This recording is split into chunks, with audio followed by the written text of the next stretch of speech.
Usambut Menteri Rangba ka Jela uba Prestone tensong ubadai ru Menteri ubadai kmi ya katanat kampo yeng ula pentep boladap ban batha ya ka special investigation team bakan hab ban wat Bniah halor ka Jingjia simno ka Jingjia hebret in sapira lingdo maunai. Haba pentep ya kanesya kilat pathai khubor ha ka no phai singi joga arpusau tere unai luar arja arpusan uba Prestone tensong ula ong baka special investigation team kan hab ban ti Bniah ban lap ya ka Jingjia halor ka te ka Jingjia. Nalor kata ulaong baka SIT kan hapan wat jingtip balai ukhana uba khalai snam karta ubori ya ka jingtip ka ba udon halor kata ka Jingjia. Well, I think from the police team we have already given the statement. So see what happened was because that boy was also only 12-13 years old. That boy he already confessed everything. I think we came out with a statement. So that statement, continued. But of course, I've already instructed the SIT to go further deeper. Why it happened? Why that unfortunate incident happened that way?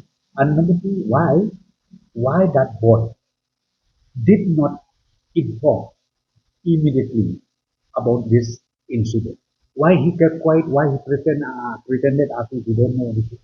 So the team is still on to really get into a deeper fact where if I personally feel if they have any kind of hiding somewhere. Yeah. Habatin, pej bahagi kishap plus F. Ka plus F? Hakabam bangibam dunaki eki batay kamet. Namar kata habathiru atau kau kamlu ka umpnyang kadut pej ya kishap plus F haka jingsom.